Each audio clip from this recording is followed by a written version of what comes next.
August 1944. Heavy heat sits on a Texas prison camp called Camp Hearn, where barbed wire cuts the bright sky into sharp lines. 12 German women step off a truck, thin and tired, sure they are about to face beatings, hard work, and slow starvation, just like the Nazi radio had warned them. But a cowboy in a dusty hat looks them over, shakes his head, and says almost gently, "You're too thin to work." Beyond the fence, a horse snorts, a windmill creaks, and the air smells not only of sweat and diesel, but of hay and leather. These women came expecting whips and hunger. Instead, they were given saddles, warm meals, and a kind of freedom that shocked even the US Army. This is a true World War II story of enemies treated almost like family. Yeah, and it broke every idea they had about America and about war. If you want more powerful stories like this, please subscribe, like this video, and stay with me to the very end, because their last ride in Texas is something you will not forget. To understand why a Texas rancher once said, "You're too thin to work," we have to go back months earlier to a very different kind of heat. In early 1944, under the hard sun of North Africa, German field hospitals and radio posts began to fall quiet. The front had collapsed.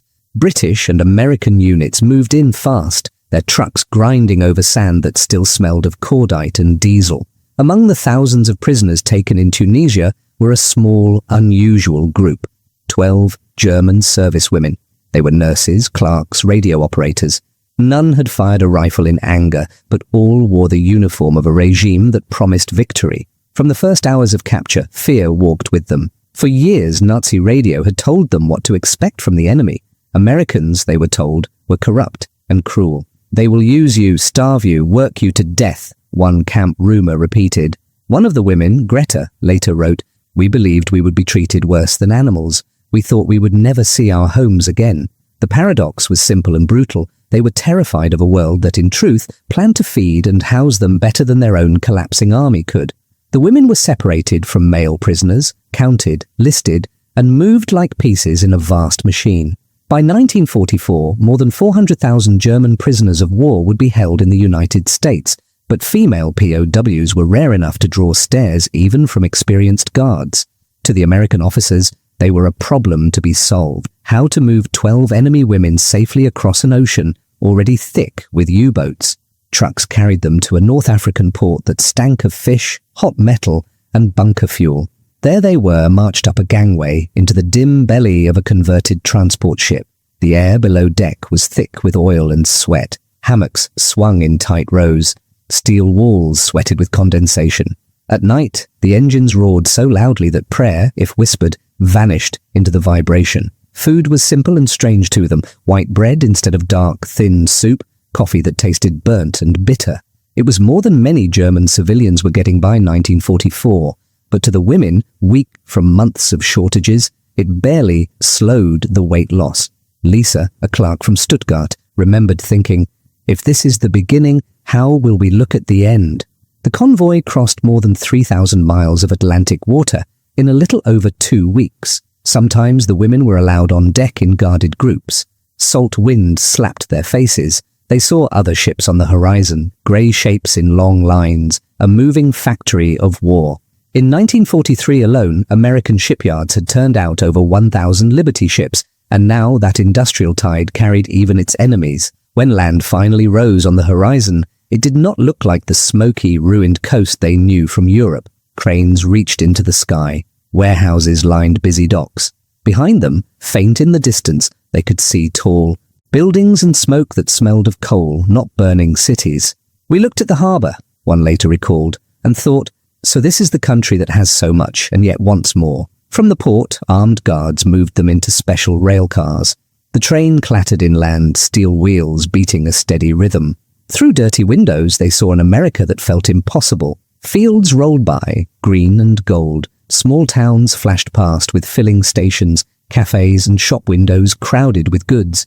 They were prisoners, but they saw more meat hanging in butcher shops at one station than most German families had seen in a month. At one stop, the smell of fried food and coffee drifted in through an open door. The women held back, hands cuffed or bound by simple rope. An American guard, barely older than they were, handed up a metal container of water without being asked. "Here," he said, not unkindly. It was a small act, but for women expecting beatings, it did not fit the story they had been told. This wasn't propaganda. It was reality, and it did not match the image of American beasts burned into their minds. Day by day, the cities grew smaller and the land wider. The air grew hotter, heavier. Trees changed shape. Signs were all in English, unreadable to most of them. Some of the women pressed their faces to the glass at night, watching the lights of lonely farmhouses slide by, each one proof that the war had not come here the way it had to Europe. Finally, after traveling more than 1,000 miles inside the United States, the train slowed near a small Texas town called Hearne. The air that rushed in when the doors opened was thick and wet, smelling of mud, creosote from the railroad ties, and something else, dust on dry grass. An officer read from a clipboard, 12 German female prisoners, non-combat personnel, for transfer to Camp Hearne. They stepped down onto American soil as captives, carrying only the clothes on their backs, the weight of fear, and the lies they had been told about the people now holding them. Beyond the tracks and the wire, another kind of shortage was brewing, and a rancher named Tom Wheeler was staring at empty fields and broken fences, wondering how he would keep his land alive. Camp Hearne sat in the middle of Texas farm country, about 15 miles from the nearest town. From a distance, it looked like a small wooden city dropped onto the flat land. Long rows of barracks, a tall water tower, guard posts at the corners. Up close, you saw the hard edges. Barbed wire fences glittered in the sun. Searchlights waited on tall poles. Boots crunched on packed dirt that smelled of dust, sweat, and disinfectant. By 1944, more than 4,000 German prisoners were held there, part of the roughly 50,000 POWs spread across Texas in over 30 branch camps. Most were men captured in North Africa and Italy, but a few dozen were women scattered in small groups. Regulations were clear. Prisoners could be used as labor, but only under guard, only in daylight, and only for approved tasks. The US Army paid their labor at a set rate, about 80 cents a day credited on paper, while farmers and ranchers paid the government. Inside the wire, life followed a strict rhythm. Mornings smelled of thin coffee and army bread. A bell rang for roll call. Guards counted men and women in German, English, and numbers. Prisoners cleaned barracks, lined up for food, and marched to work details. A former American guard later said, "It was tight but not cruel. We had rules to follow, and we followed them." Outside the wire, another crisis was growing. Texas was rich in land but short on people. By the summer of 1944, more than 1 million Texans were in uniform. On many farms, almost every able-bodied man between 18 and 35 was gone, either in Europe or the Pacific. Cotton fields went unpicked, fences sagged, cattle wandered through broken wire. One state report warned that without extra help, as much as 20% of some crops might be lost. Tom Wheeler felt that crisis every time he rode across his ranch north of Hearne. His land spread over 4,000 acres, pasture, small crop fields, creeks lined with scrub trees. The work never ended, mending fence, checking water tanks, moving cattle between pastures. Before the war, he had his 2 grown sons and a half-dozen hired hands to help. By 1944, his sons wore uniforms overseas, and most of his cowboys had gone to war plants or the oil fields, where pay was better and work was safer. "The grass keeps growing whether boys go to war or not," Wheeler once told a neighbor. He was a practical man with a sunburned neck, a good horse. There were more chores than daylight. When he heard in town that Camp Hearne was sending out prisoners to cut timber and pick cotton, he listened hard. Maybe that was his answer. The US government ran a formal program. Farmers could apply at the county office for POW labor. They would get a set number of workers for a set number of hours each day. Armed guards came with them. No weapons were given to prisoners. They ate in separate mess tents or in the fields under watchful eyes. Local newspapers carried small notices. Prisoners available for agricultural labor. Apply at county agent's office. One hot afternoon, Wheeler stopped by that office. The room smelled of old paper, ink, and the faint sour of sweat. On a bulletin board, among posters about war bonds and ration stamps, he saw a new typed sheet, 12. German women available for agricultural labor under strict supervision. He read it twice. Women? He had heard of Italian and German men picking cotton and chopping wood, but women behind barbed wire was something else. At home that night, over a plain supper that tasted of rationing, thin meat, homegrown vegetables, coffee stretched with chicory, he told his wife, Martha. "Women?" she said slowly. "Doing ranch work? I need hands, he answered. Right now, I don't have the right to be picky. The next week, he drove his truck to Camp Hearn, dust boiling up behind the tires. Beside him sat his foreman, a broad man everyone called Dutch. His family had come from Bavaria 2 generations earlier, and he still spoke German. The road to the camp ran past fields of corn and sorghum, some neat, some choked with weeds where no one had time to work them. At the camp gate, a guard checked their papers. The air was already hot, heavy with the smell of sun-baked wood, and the distant mess hall where onions and canned meat sizzled in big pans. Major Robert Stills, the camp commander, met them just inside the wire. His shirt was neatly pressed despite the heat. Stills walked them past barracks and watchtowers, explaining the rules in a flat, careful voice. Work hours limited by the sun, guards always present, no private contact, no favors. They are enemy personnel, he said, not guests. Finally, in the narrow shade beside a mess hall, Wheeler saw them. 12 women standing in a loose line.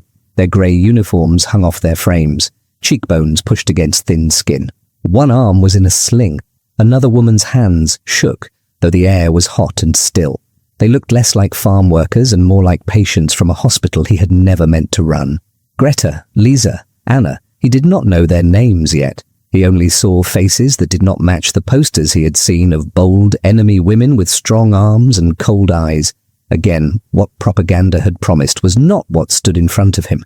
This wasn't propaganda, it was reality. And reality looked very fragile. Dutch spoke to them softly in German. They answered with short words, tired voices. They say they are fit for work, Dutch translated.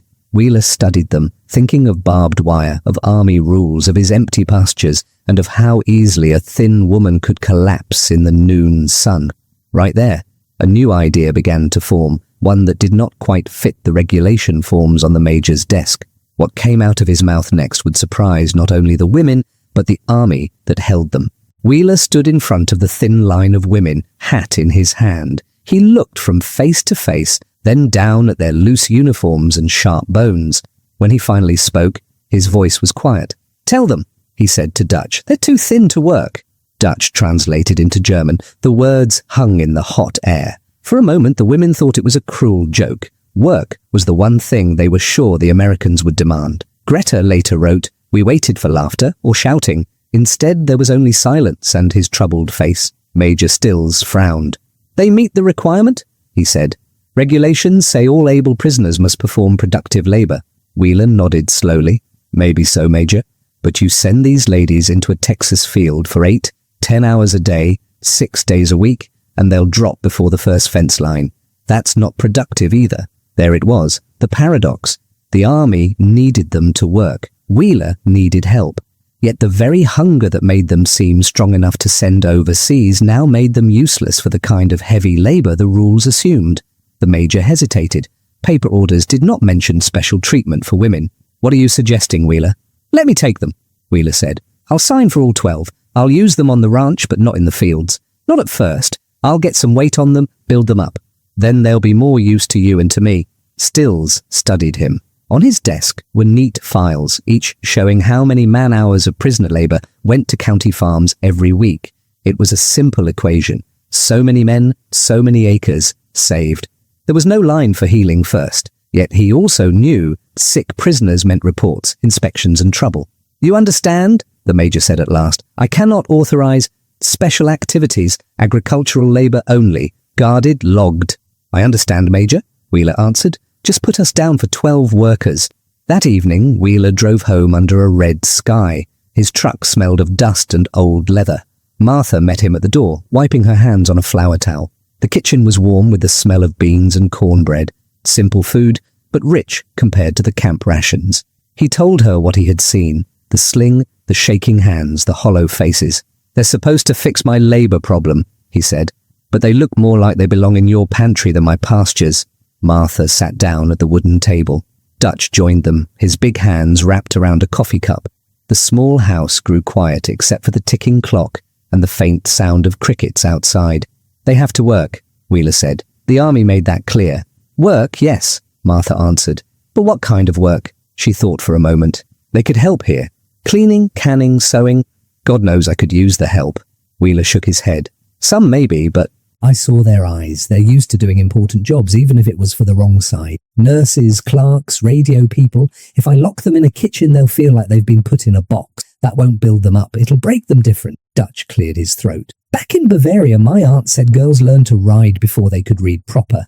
Maybe some of them know horses. The room went quiet. Martha looked up sharply. Why not? She said. You have gentle horses, safe corrals. They could learn to ride, check fences, move the smaller groups of cattle. It's real work, but it gives them some control, something strong under them instead of just fear. Wheeler stared at her. Teach enemy prisoners to ride my horses? He imagined the colonel. It did not look pleased. Will the army approve it? Dutch asked. Probably not, Wheeler answered. Then he sighed. But the rules say agricultural labour. They don't say a man has to be the one holding the reins, to put it plainly. You always told our boys, do the right thing first, then answer questions later. He rubbed his temples. It was a quiet rebellion, planned over coffee at a plain kitchen table. They would take the 12 women. They would do the work on paper. So many hours, so many tasks, so many acres checked. But the path to that would run through the horse. Later, Lisa would remember that moment from the other side. We did not know about his kitchen, she wrote. We only knew that instead of saying, work harder, he said,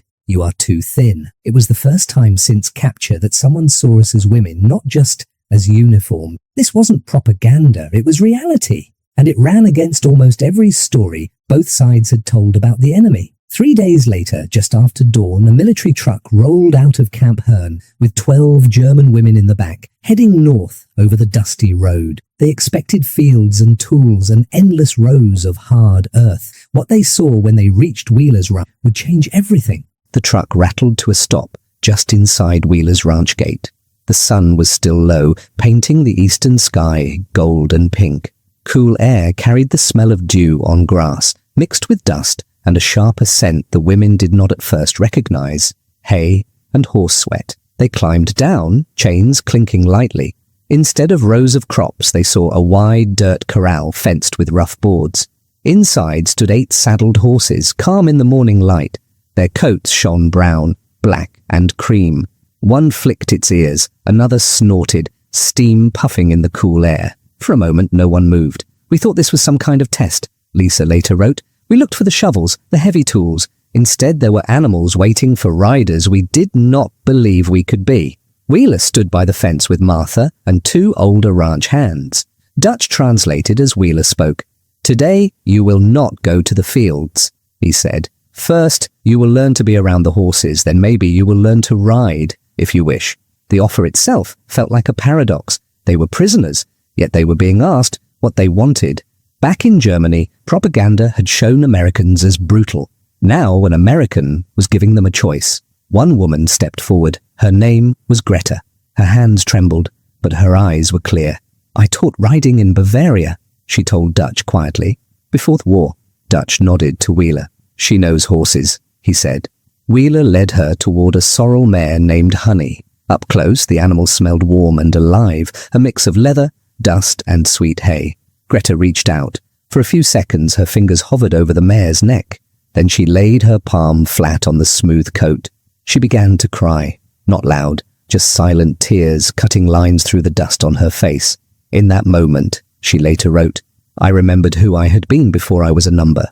Wheeler's men showed them how to brush the horses in long strokes, how to speak softly and move calmly. The stiff army boots of the guards crunched outside the fence, but the work inside was slow and careful. By the time the sun had climbed higher, 6 women were grooming horses and the others watched, learning. From that day, the pattern became clear. 6 days a week, a truck brought the women at dawn. They worked until early afternoon, when Texas heat turned dangerous. At first, they stayed in and around the stables, grooming, feeding, cleaning stalls, mending leather tack. It was real labor, moving hay bales, hauling water, but it allowed them to rest when they needed, to build strength instead of breaking what little they had left. Within 2 weeks, they began sitting in saddles. Wheeler used a lunge line, a long rope that kept horse and rider moving in a small circle. The horse walked. The woman tried to find balance. Some clung tight, eyes wide, others relaxed faster. Greta moved with the easy grace of someone returning to an old language. Martha came out every day. She wore a plain dress and sun hat and brought cold lemonade in a big glass jar. She showed them how to braid the horses' manes, how to sit a little taller, how to laugh at small mistakes. She also talked about her sons overseas, about her own mother, who had come from Germany with nothing but a trunk and a recipe book. My mother said she missed the smell of the forests, Martha told Greta one morning. Greta just nodded, eyes wet, hand resting on Honey's neck. After about a month, Lisa asked if she could try riding free, without the lunge line. Wheeler saddled Pete, an old gelding who had taught 3 generations of wheelers and ranch hands. Lisa climbed up with help. Her legs shook. Dutch repeated Wheeler's calm instructions. Hold the reins here, gentle. Squeeze with your legs to move. Pull back to stop. He wants to listen. Pete walked. Dust puffed under his hooves. At first, Lisa sat stiff, her hands gripping the reins too tight. Slowly, her shoulders dropped, her back straightened. By the 3rd circle around the corral, she was smiling. When she finally slid down, her legs almost gave out. For a little time, she told Martha, I forgot I was a prisoner. By October, they were doing more than circles. In groups of 2 or 3, always with a guard nearby, they rode along fence lines, checking posts and wire. On paper, they logged hours of agricultural inspection across hundreds of acres. In practice, they were learning the land in a way no barbed wire fence could teach. News of this unusual program spread. Other ranchers came to watch. Some scoffed. Others were quietly impressed. It also brought the Army's attention. One Tuesday, Major Stills arrived with a colonel from the regional prisoner office. Their jeep rolled up in a cloud of dust. They stepped out into air that smelled of sun on dry boards and fresh manure. They watched in silence as 2 women rode slowly around the corral, and others cleaned hooves and checked saddles. This is not what I expected, the colonel said at last. No, sir, Wheeler replied. But it works. They check fences, move cattle, watch water tanks. Last week they helped bring in strays from the north pasture. Couldn't have done it on foot. The colonel looked again. He saw women who no longer shook from hunger, who moved with purpose instead of fear. Any trouble? He asked. Escape attempts? Discipline? None, Wheeler said. They work hard. They follow orders. They seem grateful. This wasn't propaganda. It was reality. And it was written in healthier faces and smooth daily reports. Continue, the colonel said finally. But keep records. Every hour, every task. As the days grew shorter and cooler, the women sang sometimes as they rode, low German songs mixing with the creak of leather and the jingle of bits. The sound carried across the fields like an answer to distant guns they could no longer hear. Soon another idea would test the Army's patience even more, a plan for one shared evening under the same roof, while the war still burned across the ocean. By late autumn, the Texas heat had eased. Mornings were cool. Breath showed faint in the air when the women first stepped from the truck. They were still prisoners, but they no longer looked like ghosts. Faces had filled out. Hands were steadier. They rode out to check fences and water tanks, the leather creaking under them, horses snorting small white clouds. Work songs came back first. At the water trough or in the barn, one woman would start a German folk tune. Another joined. Before long, the sound of soft harmony mixed with the jingle of harness and the scrape of rakes on the stable floor. Some ranch hands, many with German grandparents, recognized old melodies and hummed along. It sounded like a farm, not a prison, one hand later said. Small gifts began to travel both ways. The men sometimes brought a pencil, a scrap of writing paper, a tattered English phrasebook from town. One evening, Greta came to Wheeler with something wrapped in cloth. Inside was a small horse she had carved from a piece of scrap wood. The curve of the neck, the set of the ears, even the tilt of the head matched Honey, the sorrel mare she rode. You gave us back our strength, she said through Dutch. I can only give you this.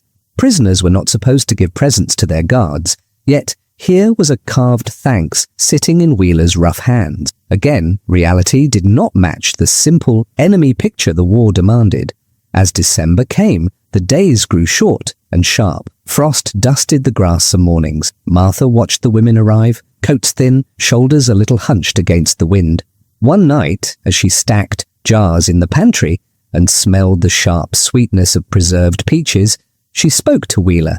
We should do something for Christmas, she said. One evening. A real meal. A tree. Songs. He stared at her. They're prisoners, Martha. The rules. The rules already bend every time they put a German girl on a Texas horse, she answered.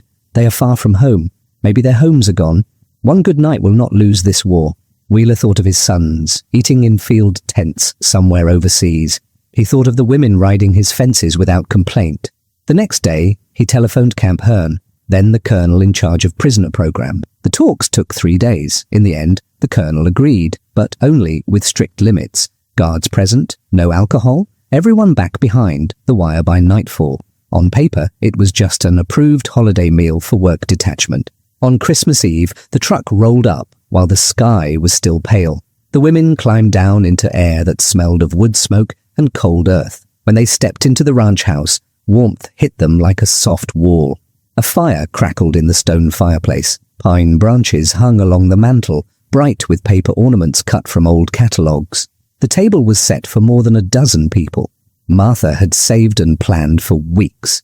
There were roast chickens, their skin crisp and brown, mashed potatoes rich with butter, green beans from the summer garden, fresh bread, and a pie made from those gold slices of canned peaches. At that time, an average German civilian might struggle to reach 1,500 calories a day. Here, even prisoners would sit in front of more food than many families in Europe could now imagine. Guards, ranch hands, Wheeler's family, and the 12 German women all took places around the same table. It felt strange at first. Uniforms brushed work shirts, foreign words bumped against English, knives and forks clicked on plates, but hunger and warmth did their work. People began to talk in short phrases with Dutch, and one young guard from East Texas translating where they could. After dinner, Greta taught Martha a German Christmas carol. The women sang first, their voices soft but sure. The room smelled of pine, smoke, and cooling gravy. When they reached the second verse, the young Texas guard joined in, using the words he had learned from his grandmother. Martha covered her mouth with her hand. Later she said, "For a few minutes, I forgot which side anyone was on." Lisa would write, "For that one night, the war was outside. We were not captives and captors. We were just people who missed home." In early 1945, the mood changed again. The army now allowed more regular mail. Letters came slowly, sometimes taking months, but they came. At the same time, Allied bombers were dropping tens of thousands of tons of explosives on German cities each month. The women learned what that meant through ink on paper. Lisa's first letter from home said that her family house in Stuttgart was gone, burned in a raid. Her mother had survived and now lived with cousins in the countryside. Her father was missing since November. She handed the letter to Martha with shaking fingers. Martha sat with her on the back steps, the cold boards under them, and let her cry into her shoulder. Greta's news was different, but just as sharp. The stable where she had taught children to ride had been taken by the army. The horses were slaughtered for meat during a hard winter.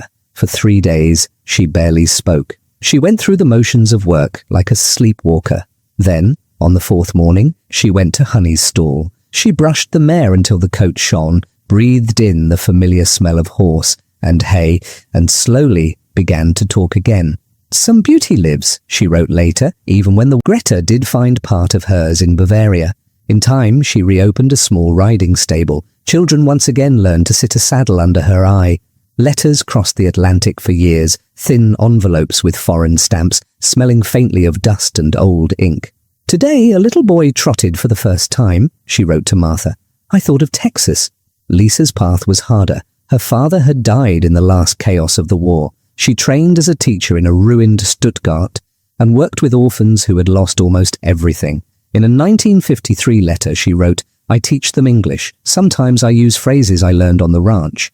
When I say plenty more where that came from, they do not understand. But I remember the full plates and I smile." Other women built lives that kept one foot in each world.